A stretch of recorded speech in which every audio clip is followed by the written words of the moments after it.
తెలుగు భాష ప్రోత్సాహానికి కృషి చేస్తామని ఒంగోలు పార్లమెంట్ సభ్యులు మాగుంట శ్రీనివాసులరెడ్డి, ఒంగోలు శాసనసభ్యులు దామచర్ల జనార్దన్ రావు వెల్లడించారు. ఆంధ్రప్రదేశ్ తెలుగు మరియు సాంస్కృతిక అకాడమీ అధ్యక్షులు విల్సన్ చంద్ర సంచాలకత్వంలో ముద్రించిన ఉషా బాలబాలల మాసపత్రికను ఒంగోలులోని నెక్స్ట్ జన్ ఇంటర్నేషనల్ స్కూల్లో ఎంపీ ఆవిష్కరించి ఎమ్మెల్యేకు తొలి ప్రతిని అందజేశారు. ఆంధ్ర సారస్వత పరిషత్ ఆధ్వర్యంలో డిసెంబర్లో ఒంగోలులో జరగనున్న 4వ ప్రపంచ బాలల తెలుగు మహాసభల్లో భాగంగా ఈ మాసపత్రిక ఆవిష్కరణ జరిగింది.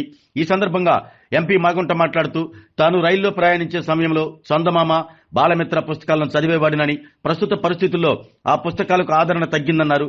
తల్లిదండ్రులు తెలుగు భాష విలువలు తెలియజేసే విధంగా తమ ఇళ్లలో పిల్లల చేత పుస్తక పఠనం చేయిస్తూ ఉండాలంటూ సూచించారు.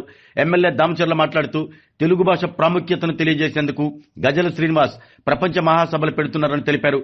అందులో భాగంగా ఒంగోలులో డిసెంబర్లో ప్రపంచ బాల మహాసభలు నిర్వహించడం పట్ల అభినందించారు. తెలుగు భాష ప్రాధాన్యం తగ్గిపోతుందని మాజీ ఉపరాష్ట్రపతి వెంకయ్యనాయుడు ఆవేదన చెందుతున్నారంటూ గుర్తు చేశారు.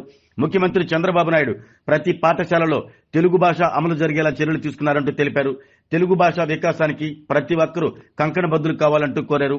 విల్సన్ చంద్ర మాట్లాడుతూ ప్రపంచవ్యాప్తంగా 7,000 భాషలు ఉన్నాయన్నారు. భారతదేశంలో రాజ్యాంగం గుర్తించిన 22 భాషల్లో తెలుగు భాష ఉన్న విషయాన్ని గుర్తు చేశారు.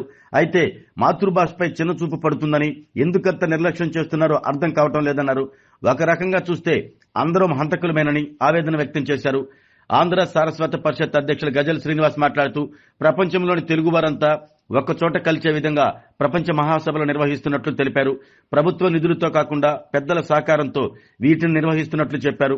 ఒంగోలులో జరిగే బాలల ప్రపంచ తెలుగు మహాసభలకు 40 దేశాల నుండి వేలాది మంది బాలలు హాజరవుతున్నట్లు వివరించారు. ప్రకాశం జిల్లా రచయితల సంఘం అధ్యక్షులు పొన్నూరు వెంకట శ్రీనివాస్ అధ్యక్షతన జరిగిన ఈ కార్యక్రమంలో నెక్స్ట్ జన్ ఇంటర్నేషనల్ స్కూల్ డైరెక్టర్లు డాక్టర్ మురళీధర్ రెడ్డి, కె శ్రీకాంత్, ఒంగోలు వ్యవసాయ market committee chairman Rachagarla Venkatrao తదితరులు పాల్గొన్నారు.